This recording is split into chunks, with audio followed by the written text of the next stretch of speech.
Buenas, buenas, ¿cómo están? Espero que se encuentren muy bien. Acá Facu del extranjero mental en un nuevo video después de mucho tiempo.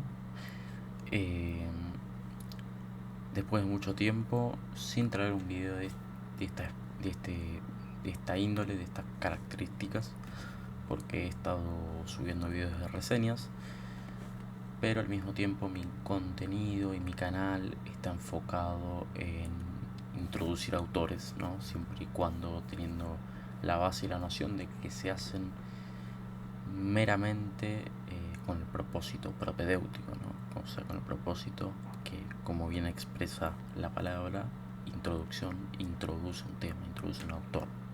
Por lo tanto, en esa introducción siempre se hace sobre la base de una síntesis o de un recorte de algunos temas en específico. El video de hoy, por tanto, pretende hacer una síntesis de un autor. De un autor que leí este último tiempo, que hay una reseña de él en nuestro canal, en mi canal, hablo en primera persona. Y es un autor que, bueno, a decir de Hannah Arendt, es junto con ella la persona que mejor diagnosticó el mal moderno, atribuyéndole a él, y que mejor supo comprender el fenómeno de lo político en el nazismo. Eh, no por nada es un filósofo, como yo digo y como dicen sus comentadores, un filósofo del orden. Eh, y un filósofo también del siglo XX, porque nace en 1901 y muere en 1985 en Estados Unidos. Digo un filósofo del orden porque dentro de su pensamiento, si hay algo que destaca, es tratar de comprender el orden y salvaguardar el orden del ser. Es un pensamiento teológico político, a la vez que es un pensamiento filosófico, porque intenta de redefinir qué es la ciencia política, yendo en contra de los paradigmas positivistas de inicios del siglo XX que pretendían de algún modo hacer de diversas disciplinas o pretender en diversas disciplinas purificarlas, ¿no? Que en alemán el concepto y la palabra es Reinen. De ahí la Kritik der reinen Vernunft de Kant, ¿no? Por ejemplo, la crítica de la razón pura o das Reinen durch Neurotheorie durch der Recht, ¿no? Wissenschaft der Recht. Hacia una nueva teoría de la pura del derecho, ¿no? En el caso de Kelsen. O sea, que pretendía la teoría pura del derecho, bueno, purificar de todo elemento no jurídico al derecho y hacer de él una ciencia abstracta por medio del principio de imputación, etcétera. No voy a hablar de Kelsen hoy, así que lo dejo aparte. Solamente explico esto porque una de las grandes polémicas que hay en los años 20 es, bueno, la idea de una nueva ciencia política. Y Feigelin le está respondiendo a Kelsen, tratando de decirle, bueno, ¿sabes qué? En realidad hay elementos que no pueden estar ajenos a la ciencia política, eh, como lo es el problema del ser, como lo es el problema de la simbología, que este es uno de los grandes temas de Feigelin. Cuando Feigelin analiza la transición de la nueva eclesía, ¿no? De la nueva iglesia, con la disolución del imperio y con el nacimiento de la iglesia como un estado dentro de un gran estado, dice él, producto de la secularización del espíritu moderno, básicamente lo que quiere decir es esto, es que con ello se muta hacia una nueva simbología. Y este es el problema central de Feigelin. Tratar de entender cómo lo político es aprehensible por medio de los símbolos. Cuando alguien dice, bueno, un sistema ideológico consiste en teoría y en práctica. Sí, es cierto.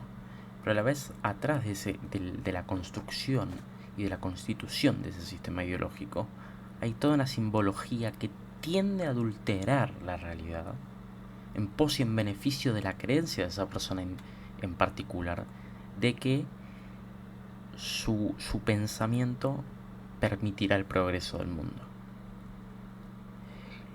Por ello se le atribuye la labor importante a Feiglin de tratar de comprender cómo los movimientos gnósticos de masas, y esa es la palabra, movimientos gnósticos de masa modernos, terminaron incorporando un aura religiosa, reemplazando lo que para él era el problema trascendental en un sentido kantiano incluso de la filosofía, que era el problema de la experiencia de la trascendencia, que para él es el problema central de la filosofía.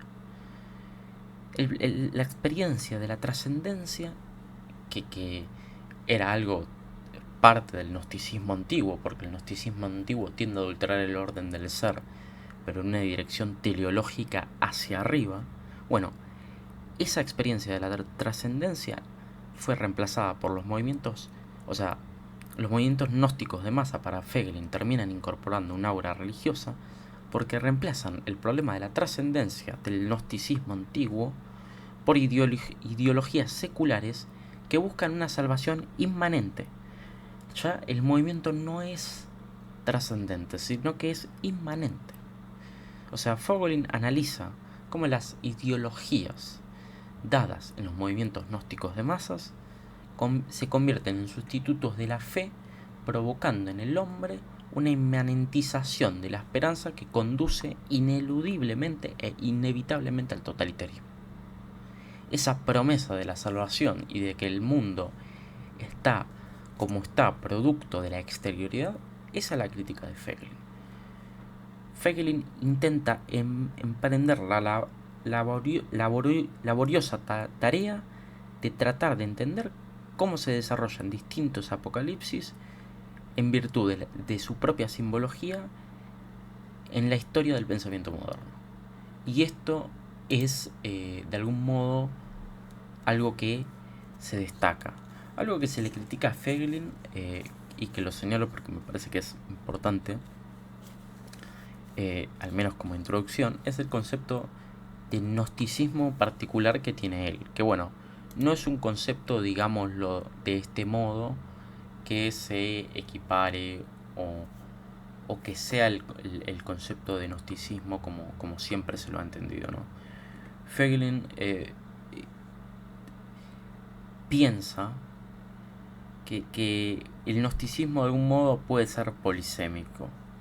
Es decir, ¿qué me refiero con polisémico? Que no es que sea algo atribuible nada más a un movimiento político. Los movimientos intelectuales también son gnósticos, dice Feiglin. Y creo que acá radica la importancia del diagnóstico del mal moderno. Porque ese diagnóstico del mal moderno termina en 2 guerras mundiales. Dicho en estos términos. Esa purificación propia del positivismo, que señala y critica Feiglin, va a decir que también es un elemento que está en el romanticismo alemán. Teóricos como Friedrich Ludwig Hahn, eso lo va a decir en este libro, Hitler y los alemanes. Feiglin va a decir en este libro cómo el romanticismo alemán, indirectamente, tendió a ser la semilla y la raíz del nazismo. A ver, no es algo que simplemente lo dice ahí, también lo va a decir acá en las religiones políticas. En las religiones políticas, Feiglin va a ser más referencial con esto, porque va a decir: da grima oír una y otra vez que el nacionalsocialismo es un regreso a la barbarie, a los tiempos oscuros de la Edad Media, a la edad anterior al nuevo progreso humanístico, sin que los que así hablan adviertan que la secularización de la vida que ha traído consigo esa idea de humanidad, es decir, el orden secularizante que produce esa idea de progreso iluminista, han podido medrar en movimientos religiosos anticristianos como el nacionalsocialismo. O sea, básicamente Feiglin está diciendo, todo bien, ustedes con ese discurso de que esto es un regreso a la barbarie, a los tiempos de pensamiento de la Edad Media, no están analizando que esto es producto de la modernidad, no es producto de la Edad Media. Y en su análisis tienen razón, porque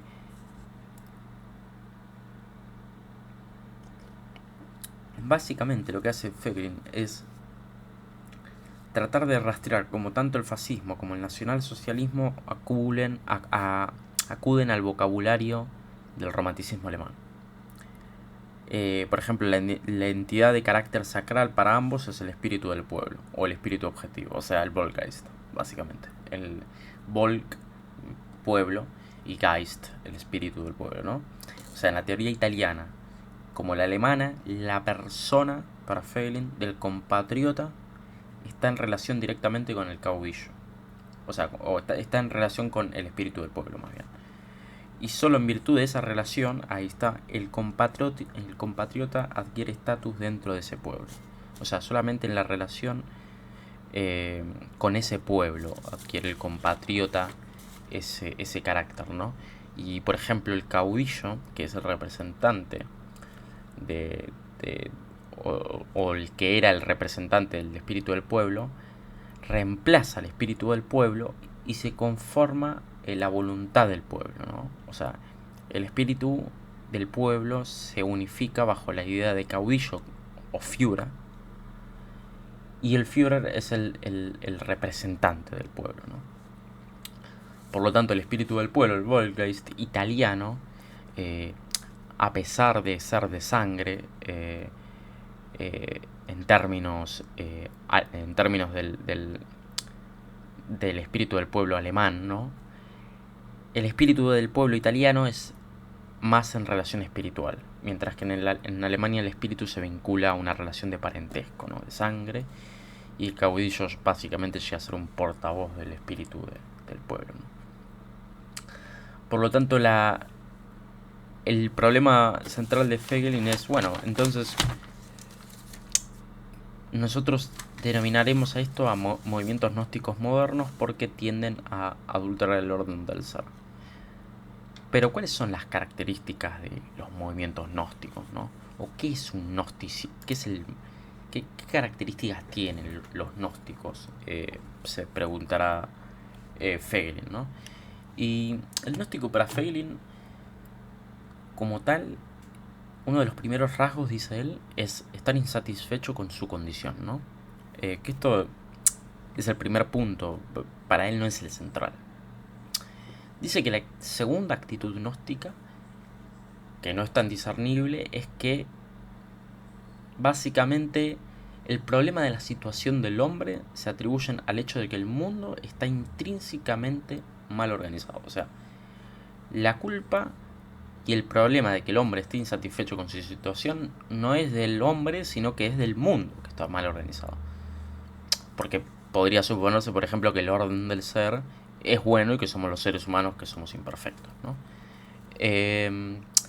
Por ello, el segundo, o el tercero más bien, rasgo y característica de Feiglin, ¿no? Es, bueno, la creencia de que en el mundo, de que el mal del mundo es posible la salvación, que es básicamente lo que va a proponer, entre otras cosas, el cristianismo, ¿no?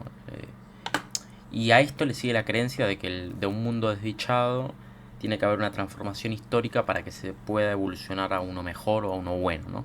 Esta idea es la idea del progresismo ilustrado del siglo XVIII, ¿no? La idea de que, citando a Montesquieu, ¿no? Cuando el pasado no ilumina el porvenir, el espíritu camina en la oscuridad, ¿no? El espíritu que camina en la oscuridad solo es posible si la idea del pasado es oscura, ¿no?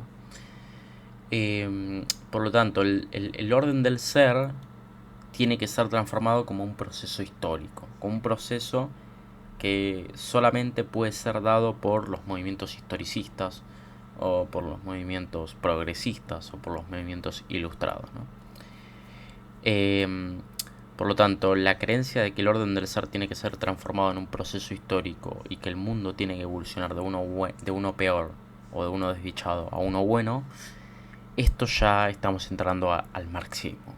Voegelin va a decir directamente que Marx es un gnóstico especulativo, ¿no? Que la idea de homus novus de Marx, la idea de que el hombre es un resultado de la historia, ¿no? De que, de que la verdadera de que la naturaleza del hombre es un resultado de la historia y la verdadera naturaleza antropológica del hombre es un resultado de la industria. Bueno, ahí ya está Marx diciendo, bueno, el orden del ser es un proceso histórico, es un proceso por el cual se da a partir de la lucha de clases. En el progresismo, por ejemplo, Kant, que es una persona bastante progresista, porque es una persona moderna. Hoy en día hay que tener bastante cuidado con el concepto de progresismo porque se ha tendido a malinterpretar o a prostituir como toda palabra de uso común, ¿no? Por lo tanto, el progresista, como va a decir Kant en teoría y praxis, ¿no? El eudaimonista moral es aquel que busca un progreso hacia lo mejor, no un retroceso hacia lo peor. Porque Kant dice el progreso hacia lo peor en realidad no existe, es un retroceso hacia lo peor y eso es terrorismo moral en términos de Kant. Así como el progreso hacia lo mejor es el eudaimonismo moral.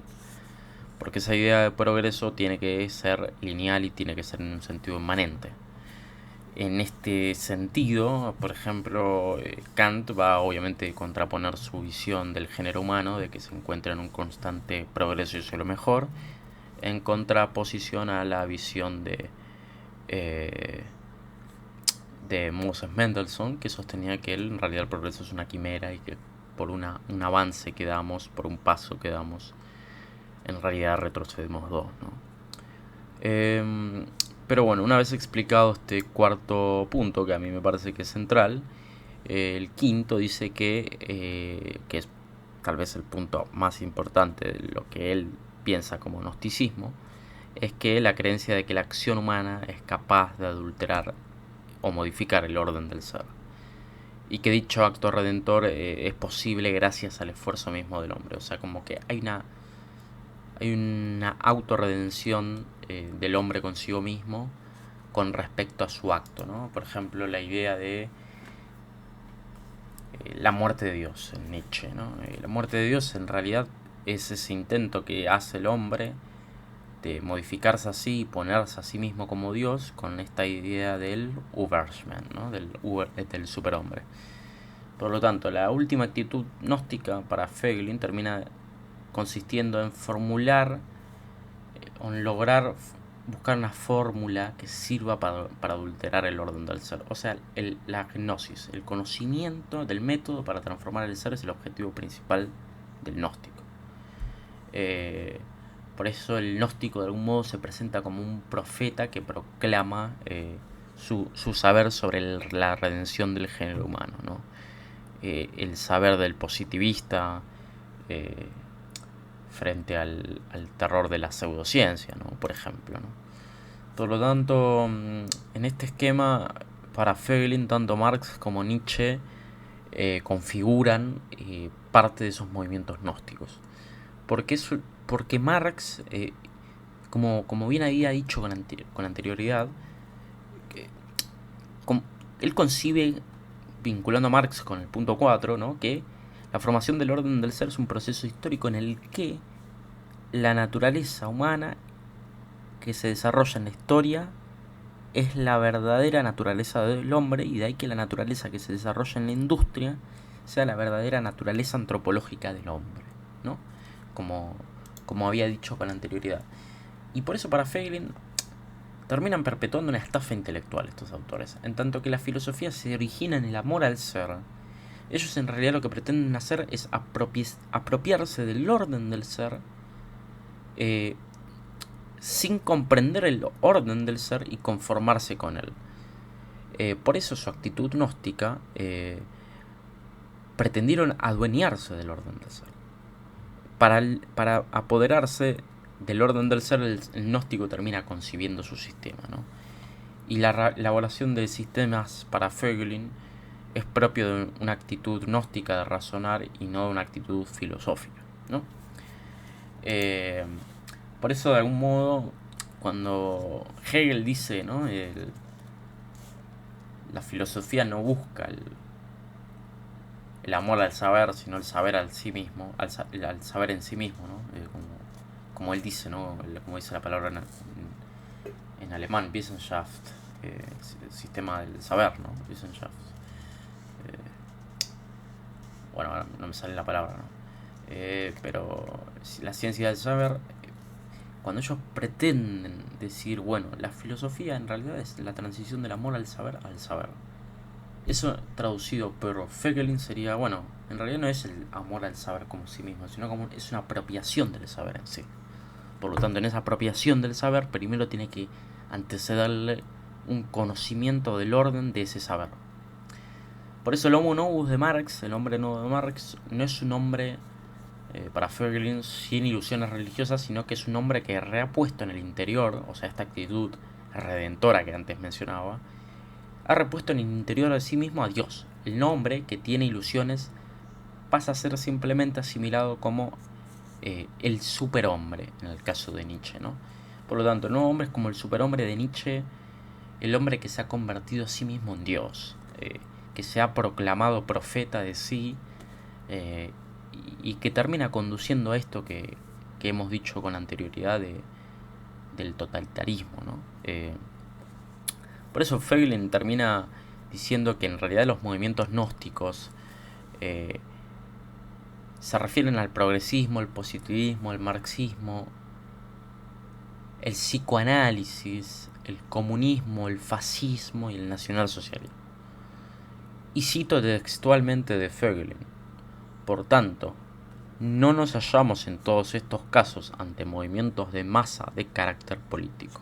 Algunos podrían ser caracterizados con más precisión como movimientos intelectuales, por ejemplo el positivismo y el neopositivismo y las variantes del psicoanálisis, ¿no? Por lo tanto, el problema es que en esa promesa de salvación del orden inmanente, en esa promesa de salvación del mundo y de que el mundo es el que está mal y no el hombre, por eso mismo los movimientos gnósticos terminan desembocando en el totalitarismo, porque esa promesa de una salvación inmanente es la misma promesa que efectuaron los movimientos, los sistemas ideológicos totalitarios del siglo XX para caracterizar a sus sociedades a través de simbologías que tendieron a adulterar no solamente la realidad, sino el orden del ser. Esa simbología que, por ejemplo, uno veía en la esvástica, por poner un ejemplo, expresaba algo más que una runa, sino que expresaba un sentido de pertenencia y de identidad de un movimiento colectivo fascista, nazista, excluyente y completamente racial, ¿no? Por lo tanto, para Voegelin, las modernas unidades políticas intramundanas no son los restos de la simbología comunitaria del Estado fundado en vínculos parentescos como en la polis griegas. Esto es lo que me parece central señalar. Acá hay una transmutación también del orden simbólico, del orden simbólico en tanto simbología, ¿no? Por lo tanto, se puede transformar el símbolo de una comunidad constituida por el Neuma Christi, ¿no? el Espíritu de Dios, en un cuerpo intramundano, una vez que la unidad espiritual previamente realizada vuelva a llenarse de contenido natural, ¿no? Porque una palabra central en el pensamiento de Voegelin, ya que hablé del Neuma Christi, es el concepto de neumapatología. El problema de Voegelin es que el mal moderno es un mal de raíz que enferma al espíritu. O sea, es un patos del nous, ¿no? Es una enfermedad del espíritu. Y ese es un concepto, entonces fíjense lo interesante, ¿no? Porque Fegelin acuña un concepto que es moderno para describir, sin embargo, y designar la situación en crisis de la modernidad. Porque ese concepto es propiamente de Schelling. Y, y retoma, ¿no? La idea de que en realidad el problema es que el hombre en su disolución ha olvidado la unidad de dos conceptos que son centrales, que son revelación y sabiduría. Porque eso para Fell termina condicionando el sentido de unidad de la naturaleza humana, ¿no? El orden del ser se constituye a partir de la revelación y la sabiduría, como dos órdenes unificados sobre la idea de Jerusalén y Atenas, ¿no? Por lo tanto, lo que termina siendo perjudicial es cómo estos sistemas ideológicos mutaron del gnosticismo y pretendieron adulterar el orden del ser sobre la idea de que el mal que estaba en el mundo era consecuencia del problema judío, del problema con los afroamericanos. Nunca había un enfoque redentor hacia la interioridad del hombre, a no ser eh, sobre la idea de que el orden del ser tiene que ser modificado, ¿no? Y en este orden del ser que tiene que ser modificado, se da una apropiación misma del orden del ser. Lo que me parece interesante señalar es que el auge del nacionalsocialismo para Fegelin fue la crisis espiritual del pueblo alemán y el rechazo consciente de la fuente del ser. O sea, ese rechazo de la fuente del ser se da a partir de una pretensión de modificar el orden del ser a raíz de la existencia de el reconocimiento de un mal, de un mundo desdichado, ¿no? Por lo tanto, la experiencia trascendente permite al hombre hacerse cargo del lugar que ocupa en el mundo, ajustándose de algún modo al misterio de la verdad, o como diría Kierkegaard, a la idea inexplorada del estadio religioso, el caballero de fe. Y este ajustarse al misterio de la verdad consiste en nunca revelarse, ¿no? Nunca desvelarla completo, porque la vivencia de la trascendencia no es absoluta, sino que es una búsqueda constante. Nunca llega, por lo tanto, nunca llega, pero sin embargo siempre estamos ahí. Es como... Pero sin embargo, como siempre estamos ahí en la búsqueda de esa trascendencia, esa búsqueda de la trascendencia termina decayendo a raíz de, obviamente, la pretensión de modificar el orden del ser, ¿no? Así que si hay algo que enseña Fegelin es que las ideologías son más bien un espejo falso y pseudo de la realidad, ¿no? Adulteran la condición del ser del hombre, del ser con el mundo, ¿no? Por lo tanto, afecta el lenguaje y, estando empobrecido, anula la realidad, mutando en una segunda realidad. Yo creo que eso es lo que más importa, a mi modo de ver, de Fegelin, ¿no? Porque para Fegelin una buena inteligencia, Existenzmacht, y la existencia de la ausencia de razón y la pérdida del espíritu son completamente coexistentes, ¿no? O sea, él lo que dice es, bueno, una buena existencia, una Existenzmacht, como dicen en alemán, puede estar complementario con la pérdida completa del espíritu y de la razón. Esto lo que está haciendo es, bueno, ver cómo estos tipos, que mataron a más de 6 millones de judíos, pueden salir de ese campo de exterminio, e ir a cenar con su pareja o con sus hijos, con la conciencia tranquila de que no hicieron ningún mal cuando en realidad lo hicieron. Con eso se refiere Feiglin, de que la ausencia del espíritu o la ausencia del sentido de pertenencia de existencia, el sentido de existencia, puede estar convalidado con la pérdida de la pérdida de la humanización y con la pérdida de la razón. Por lo tanto, espero que les haya gustado este video. Si es así, me ayudan con un me gusta y nos vemos en el próximo video. Que tengan todos un muy buen comienzo de semana. Hasta la próxima.